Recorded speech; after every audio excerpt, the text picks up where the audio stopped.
The Grand Council chamber stretched across 3 kilometers of polished obsidian floor, and every surface gleamed with the light of 1,000 floating crystals that served as both decoration and recording devices for the most important diplomatic gathering in recent galactic history. Ambassador Kethral of the Valorian Dominion stood near his delegation's assigned platform, his 4 eyes scanning the massive doorway where the newest members of the Galactic Council would soon appear, and his chitinous mandibles clicked together in a rhythm that his species used to express doubt and suspicion. 47 different species had sent their representatives to witness this moment, and the chamber buzzed with whispered conversations in hundreds of languages that the translation matrices struggled to process all at once. Krethian supremacy had brought their most impressive warriors, each standing over 8 feet tall with muscles enhanced by genetic modification, and neural accelerators that made them the most feared soldiers in 3-star systems. The insectoid Vethkai clutched their sacred neural disruptors close to their thoraxes, weapons that had been blessed by their hive queens and could shut down the nervous system of any known species with a single pulse. Even the peaceful Marathan collective, beings made of pure energy who rarely engaged in physical conflict, had brought containment spheres that could trap and eliminate threats. If necessary, every species understood that diplomatic gatherings were dangerous, and every species came prepared to defend themselves against treachery or assassination attempts. High Counselor Evreth watched from her elevated throne at the center of the chamber, her crystalline body pulsing with soft blue light that indicated calm authority, though internally she processed thousands of data streams about the arriving human delegation. She had studied the humans extensively since their faster-than-light discovery had brought them to the attention of the greater galactic community just 50 cycles ago, and everything about them confused her analytical matrices. They came from a world that should not have produced intelligent life according to every model the Council scientists had developed. They had achieved space travel despite constant internal conflicts that would have destroyed most species, and now they approached the most important diplomatic event of their young interstellar existence with guards who appeared to carry absolutely nothing. The massive doors at the far end of the chamber began to open, and silence fell across the assembly as every eye and sensor and perception organ turned toward the entrance. Ambassador Lin Chun walked forward with measured steps, her posture straight and confident despite the obvious tension in the room, and her silver-streaked black hair was pulled back in a simple style that the watching aliens could not have known was traditional for formal occasions on her homeworld. She wore dark, formal attire that covered her from neck to ankle, clothing that seemed almost plain compared to the elaborate ceremonial dress of other species present behind her. Walked 6 humans in matching dark uniforms, 3 women and 3 men, and they moved in perfect synchronization with each other as if connected by invisible threads. Their eyes never stopped scanning the room, taking in every detail and every potential threat and every escape route with a casual efficiency that most observers failed to notice. But what everyone noticed was the absence of weapons. The Krethian warriors exchanged glances of confusion and contempt, their massive clawed hands tightening on plasma rifles that could punch through starship hulls. A young Valorian diplomat leaned toward Kethral and whispered a question about whether the humans had forgotten their weapons or simply did not possess any. Kethral clicked his mandibles rapidly in what passed for laughter among his kind, and replied that these soft pink creatures clearly did not understand the dangers of galactic politics. The human delegation reached the central platform designated for new council members, and Ambassador Chun stepped forward to address the High Counselor while her guards arranged themselves in a protective semicircle behind her. High Counselor Ureth rose from her throne, her crystalline form catching the light and scattering it in patterns that conveyed formal welcome in her species. Ancient visual language, she spoke with a voice that resonated through every translation matrix in the room, greeting the human delegation and welcoming them to the Grand Council chamber, where the fate of civilizations had been decided for 10,000 cycles. Ambassador Chun responded with appropriate diplomatic phrases, her voice steady and clear, and she expressed humanity's gratitude for the opportunity to join the galactic community as partners and allies. The formal exchange continued for several minutes, following protocols that had been established long before humanity had discovered fire, and watchers throughout the chamber began to lose interest in the ceremony. But then High Counselor Evereth asked the question that everyone had been thinking since the humans first appeared. She leaned forward on her throne, her crystalline structure shifting to a pattern that indicated genuine curiosity mixed with concern. And she addressed Ambassador Chun with careful precision. Ambassador Chun, your guards appear to be unarmed, and this council must ask whether this represents a gesture of submission to our authority, or perhaps a misunderstanding of the dangers present at such gatherings. The question echoed through the silent chamber, and dozens of species waited to hear how the humans would explain their obvious mistake. Ambassador Chen did not appear surprised or embarrassed by the inquiry, and a small smile crossed her features as she considered her response. With great respect, High Counselor, I must correct a misunderstanding that seems to have spread throughout this assembly. She paused and looked around the room, making eye contact with representatives who shifted uncomfortably under her gaze. My guards are not unarmed, and they have not made any error in their preparation for this gathering.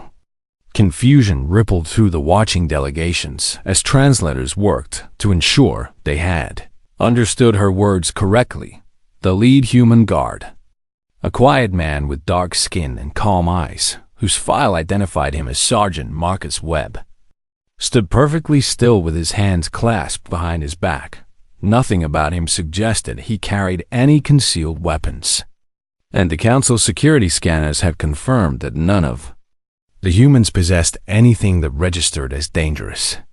Technology High Counselor Reth's crystalline form flickered, with patterns of deeper confusion as she processed the ambassador's statement.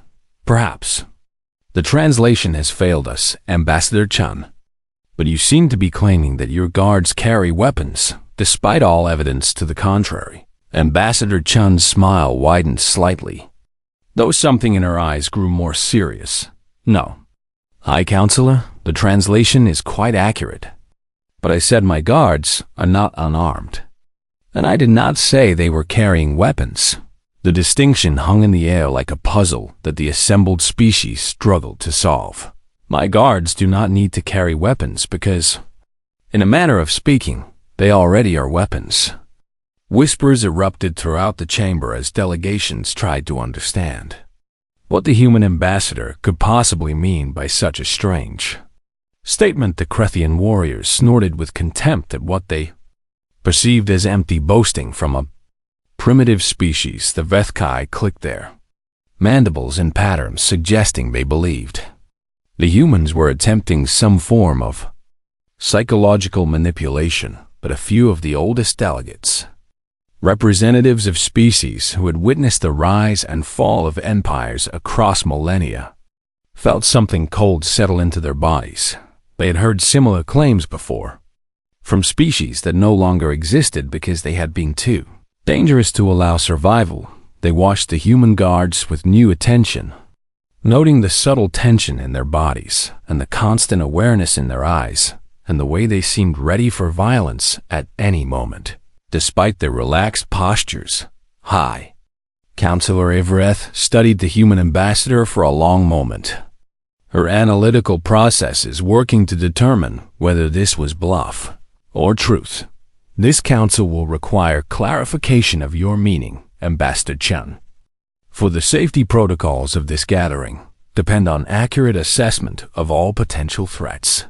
Ambassador Chun nodded in acknowledgement of the reasonable request. Of course, High Counselor, and I promise that before this summit concludes, humanity will provide all the clarification you require.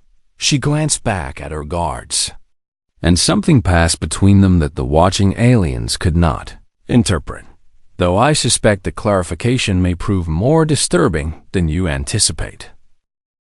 3 cycles had passed since the human delegation's arrival at the Grand Council chamber, and the initial curiosity about their unarmed guards had faded into background gossip as more pressing matters demanded the Assembly's attention. Trade agreements were negotiated between species who had been enemies for centuries, and territorial disputes were mediated by councils of elder representatives. And the ordinary business of galactic civilization continued as it always had. Ambassador Chun had proven herself a capable diplomat during these first days, navigating complex political situations with a skill that surprised many who had dismissed humanity as too young and primitive to understand. Interstellar relations, her guards remained a source of quiet amusement among the other delegations, and jokes circulated about the foolish humans who thought they could survive without weapons in such dangerous company. The Krethian supremacy found these jokes particularly entertaining because they considered themselves the supreme warriors of the known galaxy and could not imagine any species posing a threat to their dominance. Ambassador Vrexel of the Krethian delegation had spent the past 3 cycles observing the humans with growing contempt, and he had decided that the time had come to remind the galaxy of the natural order. His species had conquered 17 worlds through military might, and they maintained their position through constant displays of power that kept other species appropriately fearful. The humans represented a potential threat to this order, not because of their military capabilities, which appeared laughable, but because of their rapidly growing trade relationships with species the Krethians considered beneath their notice. If humanity was allowed to build economic power unchecked, they might eventually develop the resources to challenge Krethian superiority. Better to crush their confidence now, while they were still weak and naive. The incident began during a minor negotiation session in one of the chamber's side halls, where Ambassador Chen was discussing agricultural technology sharing with representatives from 3 developing worlds. Vrexel entered with 6 of his elite warriors, their massive forms blocking the only exit from the small chamber, and their plasma rifles hummed with readied power as they surrounded the human delegation. The other species representatives fled immediately, scrambling past the Krethian warriors who allowed them to leave because they had no quarrel with anyone except the human's ambassador. Chun remained seated at the negotiation table, her expression calm despite the obvious threat, and her 6 guards arranged themselves around her in a protective formation. Sergeant Webb stood directly in front of the ambassador, his hands still clasped behind his back, and he watched the Krethian warriors with an expression that might have been. Mordem Vrexel stepped forward until he loomed over the human ambassador, his 8-foot frame casting a shadow across the table, and his mandibles spread wide in a display meant to intimidate prey species. Your species is young and foolish, he growled through the translation matrix, his natural voice a series of clicks and hisses that the device converted to standard galactic speech. You do not understand how power works in this galaxy, and you have made the mistake of pursuing alliances that threaten Krethian interests. Ambassador Chun looked up at the massive alien without flinching, her hands folded calmly on the table. Ambassador Vrexel, this is highly irregular behavior for a diplomatic gathering, and I suggest you reconsider your approach before you damage relations between our species. Vrexel made a sound that his species used to express contempt and amusement simultaneously. Relations between our species will be very simple, human, because you will support our territorial claims in the disputed sectors or your delegation will suffer an unfortunate accident." He gestured to his warriors, and they raised their plasma rifles to point directly at the human guards. "Your protectors carry no weapons, and my warriors could eliminate them in seconds. So I suggest you consider your position very carefully." The chamber fell silent except for the hum of charged weapons, and the Crethian warriors waited for the order that would end the human delegation. Permanently Ambassador Chun did not appear frightened, which confused Rexel because every species in the galaxy feared Crethian plasma rifles. She simply turned to look at Sergeant Webb, who stood between her and the nearest warrior. "Sergeant Webb," she said in a conversational tone, "the ambassador seems confused about our position, and I believe a demonstration might be helpful." Webb nodded once, a small motion that the Crethians barely noticed. Then he moved. What happened next would be studied by military analysts and combat specialists for generations, and the recordings from the chambers. Observation crystals would become required viewing. At every major military academy in the galaxy, Webb did not reach for a weapon because he did not have one and did not need one. He simply stepped forward and began dismantling the Crethian warriors with his bare hands. The first warrior fell before he could adjust his aim, Webb's palms striking upward beneath his jaw with a force that should have been impossible for such a small creature.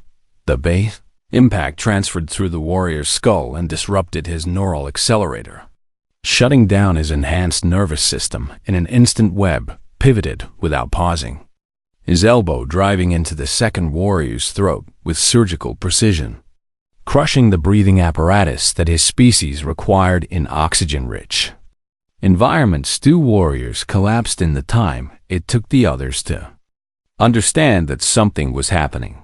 The third warrior managed to fire his plasma rifle, but Webb was no longer standing where the weapon had been aimed.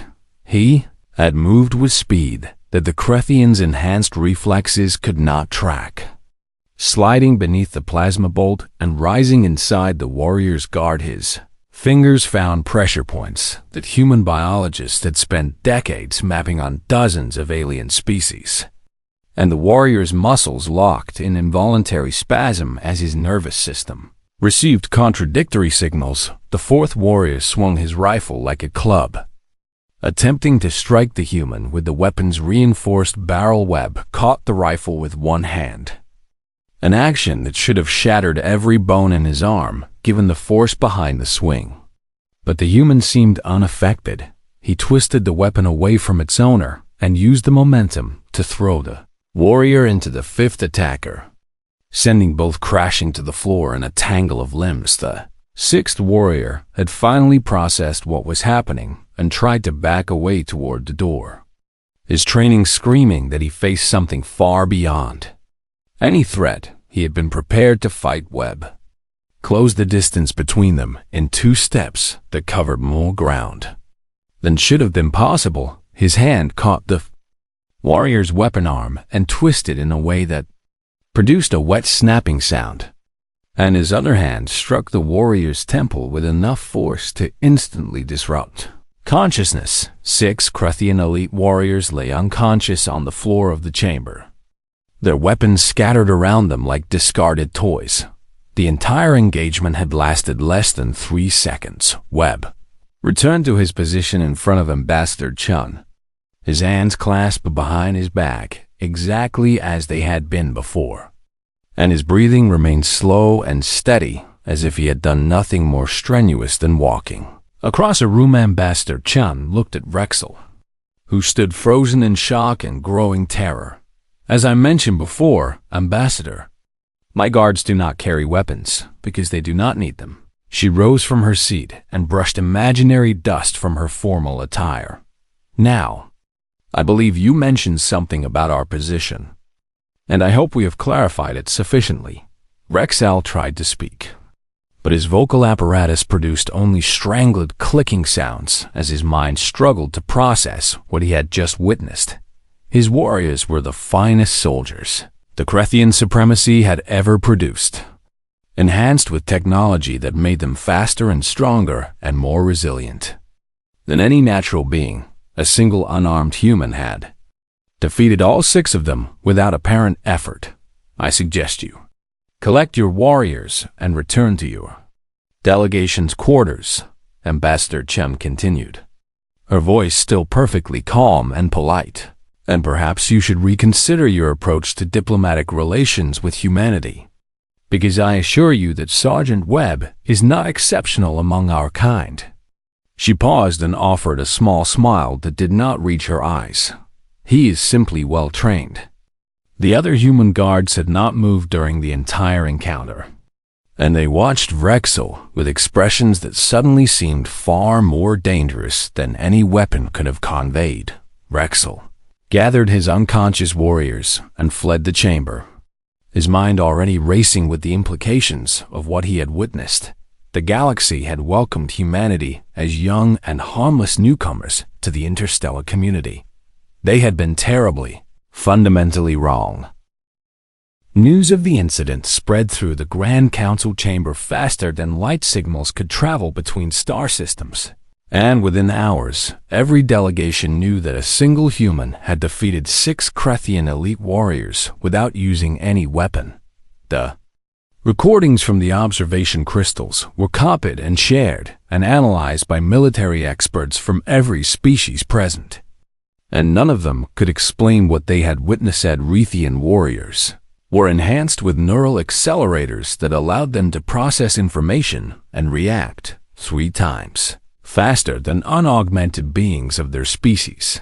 Their exoskeletal modifications increased their strength to levels that could bend starship hull plating with their bare claws. Combat stimulants kept them at peak physical readiness for hours without fatigue or error, and yet a human of average size had dismantled them like they were untrained juveniles. High Counselor Evreth convened an emergency tribunal the following cycle, not to punish the humans for their actions, which had clearly been defensive, but to demand explanations that the council desperately needed. The chamber was packed with delegates who had abandoned their other negotiations to witness this unprecedented hearing. Ambassador Chen stood before the High Counselor's throne, flanked by Sergeant Webb and her other guards, who watched the assembly with the same calm alertness they had displayed since their arrival. Evreth's crystalline form pulsed with patterns of agitation that her species had not displayed in centuries of recorded history. Ambassador Chen, she began, her voice resonating through translation matrices tuned to maximum sensitivity. This council requires you to explain what occurred in that chamber. She gestured to a holographic display that showed the recording of Webb's actions, slowed to 1/10 normal speed so that observers could actually track his movements. Your guard disabled 6 Krethian elite warriors, beings enhanced with the most advanced combat technology available to their species, and he did this without any weapon we can detect or understand. Ambassador Chen nodded in acknowledgement of the council's concerns. High Counselor, I believe the confusion stems from a fundamental misunderstanding about human biology and the world that produced our species. She turned to address the wider assembly, her voice clear and confident. Every species in this chamber evolved on a world with specific conditions that shaped their development, and most of those worlds fall within a narrow range of environmental parameters that galactic scientists consider necessary for intelligent life. The Valorian delegation clicked their mandibles in agreement, remembering their homeworld's gentle oceans and abundant resources. The Vethkai thought of their crystalline caves where their hive minds had developed without significant predation. The Morathan collective recalled the energy fields of their gas giant homeworld, where physical threats simply did not exist. The Galactic Council classifies habitable worlds on a scale from Category 1, which represents ideal conditions for life, to Category 15, which represents conditions so hostile that intelligent evolution should be impossible. Ambassador Chen paused to ensure her words were being properly translated. Earth, the human homeworld, is classified as a Category 12 death world. Shocked murmurs rippled through the assembly as delegates processed this information category. 12 worlds were studied by scientists who wore environmental suits rated for volcanic activity and radiation exposure. Nothing was supposed to survive on such worlds except the most basic extremophile organisms. Idea that intelligent life could evolve, there seemed like a cruel joke. I see many of you doubt this classification. Ambassador Chung continued, so allow me to explain what conditions on Earth actually involve. She activated a holographic display that showed images of the human homeworld. Beautiful blue oceans and green continents that look peaceful from orbital distance. Earth's surface is approximately 70% covered by saltwater oceans that contain millions of species, many of which are apex predators, capable of killing humans with ease. The display zoomed to show massive creatures with rows of triangular teeth and dead black eyes. We call these sharks, and they are considered moderate threats by human standards, because there are far more dangerous things in our waters. The image shifted to show tentacled creatures and venomous fish and microscopic organisms that could kill through contact with bare skin. Our land surfaces are divided into multiple biome types, each with its own collection of deadly fauna and flora. Images appeared of large predatory cats with fangs that could puncture bone, bears that stood 3 meters tall when upright, pack hunters that could chase prey for days without rest, venomous snakes and spiders and insects, plants that produce toxins capable of stopping hearts. We have creatures on Earth that hunt by sensing body heat, allowing them to track prey in complete darkness. We have parasites that burrow into living hosts and consume them from the inside. Over periods of months or years, we have bacteria and viruses that mutate faster than most species can develop immunities, causing plagues that have killed millions of our kind throughout our history. The assembly had grown completely silent as they absorbed this information. Earth's climate varies from frozen wastelands where temperatures fall below -50 degrees to deserts where temperatures exceed 50 degrees in the same planetary rotation. We experience massive storms that flatten structures and flood entire regions, earthquakes that destroy cities, volcanic eruptions that bury civilizations under ash, and we are regularly struck by objects from space that have caused extinction-level events in our planet's history. High Counselor Evreth's crystalline form had shifted to a pale gray that indicated profound distress. How could any species survive such conditions long enough to develop intelligence? Ambassador Chun smiled, though there was something sharp in the expression. We survived by becoming the most efficient predators our planet has ever produced. She gestured to Sergeant Webb, who stood motionless beside her. This man is not exceptional by human standards, and he has not been modified or enhanced with any technology. He is simply a trained example of baseline human capability. Our species evolved as pursuit predators, which means we developed the ability to chase prey across vast distances until they collapsed from exhaustion while we continued forward. We can maintain physical activity for hours or days without rest because our bodies developed cooling systems and energy reserves that other Earth species could not match. Our muscles are dense enough to generate force that would require mechanical assistance from most species represented here. Our bones are structured to absorb impacts that would shatter the skeletons of beings from gentler worlds. We heal from injuries that would kill most species. We're growing tissue and fighting infections with immune systems that evolved to combat the most aggressive pathogens in the galaxy. She let these words sink in before continuing. And we possess a biological response called adrenaline that allows us to temporarily exceed our already formidable physical limits in moments of crisis. When threatened, human bodies suppress pain response, increase strength output, accelerate reflexes, and enhance cognitive focus. Humans in adrenaline states have lifted vehicles weighing thousands of kilograms to rescue trapped offspring, continued fighting with injuries that had severed limbs or punctured vital organs, and performed feats of strength and speed that our own scientists struggle to explain. Ambassador Chun looked around the assembly at faces and forms and sensory organs that displayed various species expressions of horror and disbelief.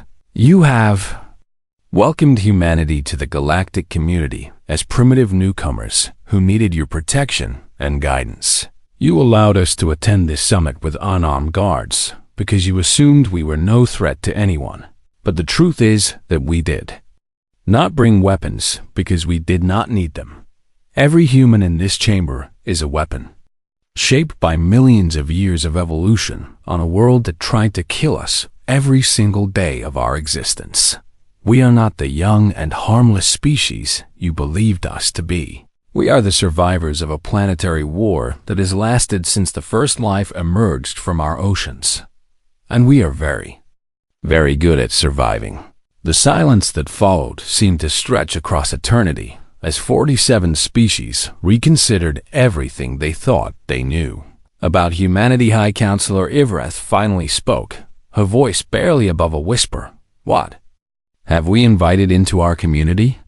Ambassador Chun's expression softened slightly, showing the first genuine warmth she had displayed since the tribunal began.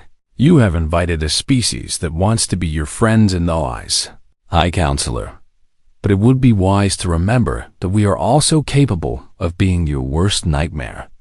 If friendship is not possible, the choice of which we become is yours.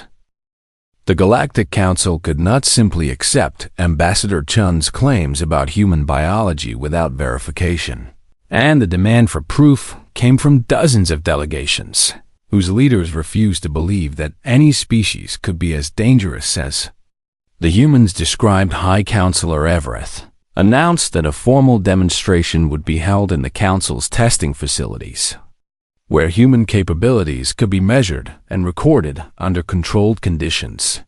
The humans agreed to participate without hesitation, and Ambassador Chun seemed almost amused by the Council's need for scientific confirmation of what Sergeant Webb had already shown them. The testing facilities occupied an entire wing of the Grand Council chamber complex, filled with equipment designed to measure the physical and mental capabilities of any known species in the galaxy. Representatives from every delegation crowded into the observation galleries as the human guards prepared for what would become the most disturbing scientific presentation in recorded history. Dr. Sarah Kim, the human delegation's medical officer, would conduct the demonstration while explaining human biology in terms the alien audience could understand. She stood before a bank of holographic displays, while the 6 human guards arranged themselves. In the center of the testing arena, what you are about to witness represents baseline human capability. She began, her voice calm and professional through the translation matrices. None of these individuals have been genetically modified or technologically enhanced, and they represent typical physical specimens of our species. The first test measured endurance, the most fundamental survival trait that humans had developed on their death world. Sergeant Webb began running on a track that circled the testing arena, maintaining a steady pace that seemed unremarkable to the watching aliens. Human bodies cool themselves through perspiration, releasing water through the skin to regulate internal temperature. Dr. Kim explained, this allows us to maintain physical activity in conditions that would cause overheating in most other species. Webb continued running as the temperature in the testing arena was gradually increased to simulate various environmental conditions at temperatures that would have forced Krethian warriors to stop within minutes. Webb's pace remained unchanged at temperatures that would have killed Valorian delegates. Webb was still running with steady breathing. 1 hour passed, then 2, then 3, and Webb showed no signs of fatigue beyond the light sheen of sweat on his skin. The observation galleries had grown completely silent as the aliens processed what they were witnessing on Earth. Early humans survived by chasing prey until the prey collapsed from exhaustion. Dr. Kim continued, "We cannot run faster than most Earth predators over short distances, but we can outlast anything on our planet over extended pursuits. Hunts that lasted for days were common in our prehistory, and this endurance is still present in modern humans." Webb finally stopped running after 4 hours, having covered a distance that would have required most species to use mechanical transport. He stepped off the track and assumed a ready position for the next test. His breathing only slightly elevated. The second demonstration focused on pain tolerance and physical resilience. A Morthan scientist-operated equipment that delivered precisely measured impacts to human test subjects, gradually increasing force.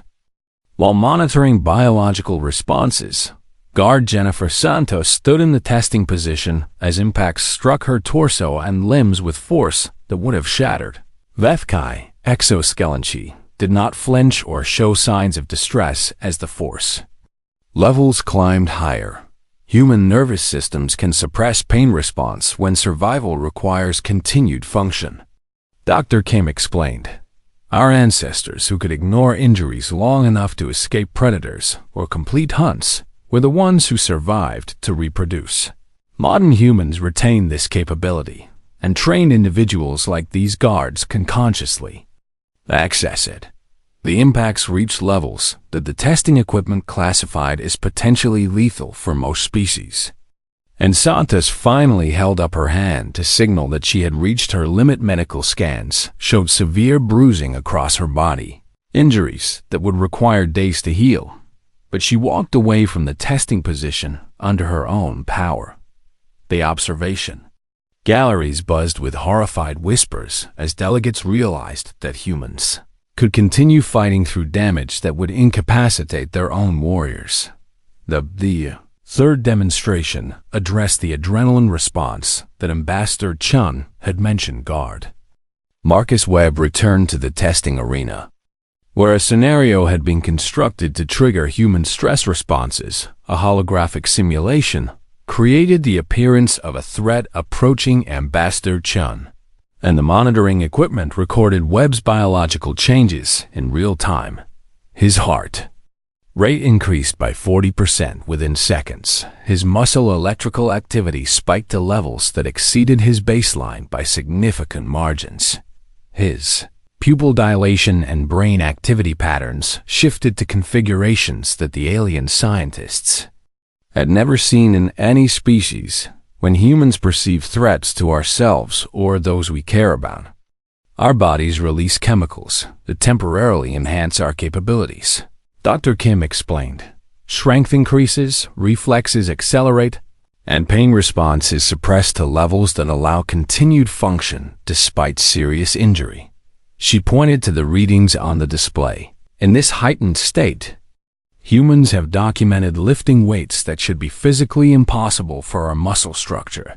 We have continued fighting after sustaining injuries that severed major blood vessels or damaged vital organs, and we have performed acts of speed and precision that exceed anything our normal biology should allow. The simulation ended and Webb's readings slowly returned to baseline. But the aliens in the observation galleries had seen enough to understand what they were facing. The final and most disturbing revelation came when Dr. Kim addressed human psychology and social bonding. Everything I have shown you so far relates to human physical capabilities, she said, but our mental characteristics may be even more significant. She brought up displays showing human brain chemistry and social behavior patterns. Humans evolved as social creatures who survived through cooperation with group members. And our brains developed chemical reward systems that create powerful bonds between individuals. When humans form attachments to other beings, whether family or friends or even members of other species, our neurochemistry physically compels us to protect those bonds. A human who has bonded with you will defend you with the same intensity they would defend their own offspring. They will accept injury or death to ensure your survival without hesitation or calculation. She gestured to the guards in the testing arena. These individuals do not protect Ambassador Chun because it is their professional assignment. They protect her because their brains have formed bonds that make her survival as important to them as their own. Threatening her triggers the same responses as threatening their own lives. And they will fight with all the capabilities I have demonstrated until they are dead or the threat is eliminated. High Counselor Ivreth's crystalline form had shifted through several colors that indicated extreme emotional disturbance. You are describing a species that becomes more dangerous when protecting others than when protecting themselves. Dr. Kim nodded. Exactly correct. High Counselor. And this bonding extends beyond individual humans to groups and communities, and even ideas that we consider worth defending. Human history is filled with examples of individuals sacrificing themselves for causes or people they believed in. We call this loyalty, and it is one of our defining characteristics. She paused to let the weight of her words settle over the assembly. Your weapons are developed by species who seek advantage in conflict. Our weapons were developed by beings who will die before accepting defeat, who will continue fighting through injuries that should kill them, and who become more dangerous when the things they love are threatened. Every advancement in human weapon technology has been created by creatures with millions of years of predatory evolution and psychological programming that prioritizes group survival over individual safety. Ambassador Vrexel, who had recovered from his humiliation and returned to observe the demonstrations, finally understood what his species had threatened. Humans had not been helpless newcomers who needed to learn their place in the galactic order. They had been apex predators allowing others to underestimate them while they observed and learned, and the Krethian supremacy had made enemies of them through ignorance and arrogance. High Counselor Ivereth addressed the assembly in a voice that trembled slightly. Despite her efforts at control, this council must reconsider our entire approach to humanity's integration into the galactic community. We have clearly made fundamental errors in our assessment of this species, and we must pray that they truly do wish to be our friends, because the alternative is too terrible to contemplate. The final day of the diplomatic summit arrived with a tension that hung over the Grand Council chamber like a storm waiting to break, and every delegation moved carefully around the human representatives who had revealed themselves as something far more dangerous than anyone had imagined. Trade negotiations continued, and territorial agreements were signed, and the ordinary business of galactic civilization proceeded. But beneath every interaction lurked a new understanding that humanity was not the harmless newcomer species. They had appeared to Beatty Krethian supremacy, had withdrawn most of their demands, and adopted a cautious politeness that their species had never displayed toward anyone they considered inferior. The Valorian Dominion requested formal cultural exchange programs to better understand human society and capabilities. Even the isolationist Vethkai Hive Collective expressed interest in establishing diplomatic relations with Earthsphere, had accomplished in days what centuries of diplomacy might never have achieved. But the moment that would truly define humanity's place in the galactic community came not from a display of strength or a demonstration of danger. It came from an act of compassion that no one had expected. The incident began during a minor reception in one of the chamber's social halls, where delegates mingled and shared refreshments appropriate to their various biologies. A young Valorian named Deshakal served as a junior attached to her delegation, her first assignment to an interstellar gathering, and her excitement at witnessing such important events had kept her moving constantly throughout the summit. She was speaking with a group of other young delegates when she suddenly stopped mid-sentence, her four eyes widening in confusion. Her mandibles clicked rapidly in a pattern that her companions did not recognize, and her carapace shifted to colors that indicated distress. Then she collapsed. The cardiac event that struck Deshakal was a genetic defect common to her species, a sudden failure of the multiple hearts that Valorians required to function, and without immediate intervention, it would kill her within minutes. The delegates around her froze in shock and confusion, unsure what to do for a being whose biology was so different from their own. Medical staff were summoned, but the chamber was vast, and they were far away. Thesiacal lay on the polished floor, her body struggling to survive as her hearts failed one after another.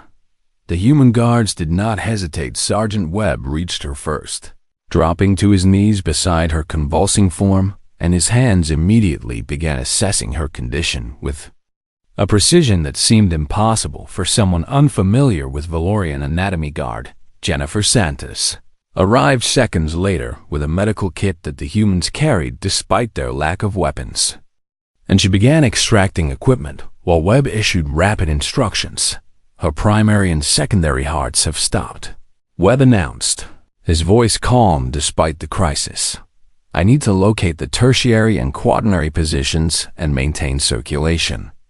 Until medical arrives, he had never treated a Valorian patient in his life, but his training had included emergency protocols for dozens of species, and his mind was already adapting what he knew to the being before him. His hands found positions on her thoracic carapace that corresponded to heart locations in species with similar body plans, and he began compressions that would have required mechanical assistance from most aliens.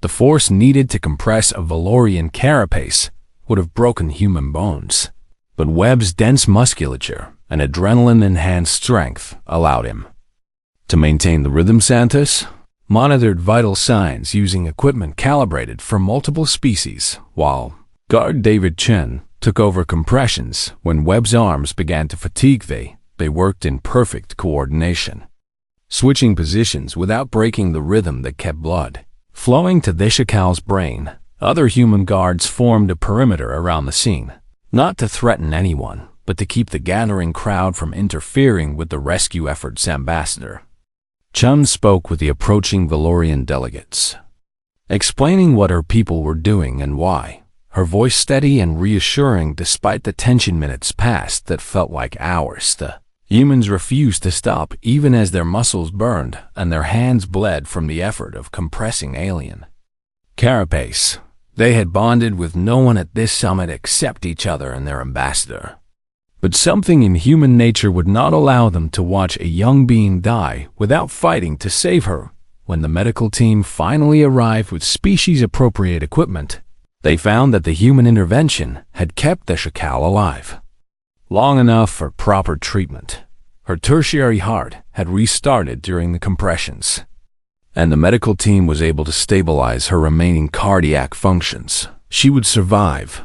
The medical team leader, a crystalline being similar to High Counselor Ivreth, stared at the exhausted humans with an expression of pure bewilderment. You saved her life, they said, as if this fact required explanation. You are not bonded to her or her species, and you had no obligation to intervene. Yet you risked injury to preserve a being who is essentially a stranger. Sergeant Webb looked up from where he sat on the floor, his hands still shaking from the extended effort. She was in trouble, and we could help. He said simply, that is all the reason humans need. The reception hall had fallen completely silent as every delegate present processed what they had witnessed. These humans, these terrifying death-world predators who could kill trained warriors with their bare hands, had just exhausted themselves, saving a stranger from a species that had mocked them for appearing weak. High Counselor Ivreth arrived as Thesiacal was transported to the medical wing, her crystalline form pulsing with colors that indicated deep emotional response. She approached Ambassador Chun, who stood watching her guards receive treatment for their bloodied hands. I believe I finally understand what your species truly represents, Ivreth said quietly. You showed us your capacity for violence so that we would fear you, and you showed us your capacity for compassion so that we would trust you. Ambassador Chun turned to face the High Counselor, her expression tired but genuine. My species has learned difficult lessons throughout our history. Counselor, we have been conquerors and destroyers, and we have caused suffering on scales that would horrify most beings in this chamber. We have fought wars among ourselves that killed millions and developed weapons capable of ending all life on our planet. But we have also learned that strength without compassion leads only to destruction, and that the greatest achievements of our civilization have come from cooperation rather than conquest. She gestured to her guards, who were accepting medical attention while joking with each other in the way that humans used to process stressful events. These people could have been soldiers or conquerors, and our history is full of humans who chose those paths. Instead, they are protectors, beings who use their dangerous capabilities to preserve life rather than take it. They carry no weapons because they want the galaxy to understand that we come in peace. Not because we are helpless, but because we choose to be peaceful. High Counselor Ivreth considered these words as she watched the human guards, seeing them now not as terrifying predators, but as something else entirely. Your species chooses to be protectors, despite being capable of conquest, she said slowly. You restrain yourselves not from weakness, but from wisdom. Ambassador Chum nodded. We have learned that the greatest strength is knowing when not to use it, and we hope that the galaxy will help us continue learning that lesson. We could be your worst enemies if you force us to be, but we would much rather be your friends. The summit concluded the following cycle with unprecedented agreements for cooperation between humanity and the Maze. Galactic Council. Every species present had witnessed both aspects of human nature, the terrifying predator and the compassionate protector, and they had chosen to embrace the latter. The Valorian Dominion became humanity's strongest advocates. Their gratitude for Deshakal's rescue, translating into political support that opened doors throughout the galaxy. The Krethian supremacy quietly signed non-aggression treaties and began the long process of learning to coexist with a species they could not intimidate. Even the suspicious Vethkai Hive collective expressed interest in closer relations with beings who would risk themselves for strangers. As the human delegation prepared to depart the Grand Council chamber, High Counselor Ivreth approached Ambassador Chen one final time. I must ask, she said, why did you truly choose to have your guards carry no weapons? You could have brought the most advanced technology your species has developed, and none would have questioned it. Ambassador Chen smiled, and for the first time, the expression reached her eyes with genuine warmth. Because weapons can be taken away, Counselor, what we carry inside ourselves cannot be. We wanted the galaxy to understand that humanity's greatest strength has never been the tools we create. It has always been what we are. She turned to join her delegation, leaving High Counselor Ivreth to contemplate a future where humanity would take its place among the stars, not as the young and harmless species they had first appeared to be, not as the terrifying predators their biology had revealed them to be, but as something the galaxy had never encountered before. Protectors who chose peace while being capable of war, friends who could become the most dangerous enemies imaginable, and allies whose loyalty, once earned, would last until the stars themselves burned out.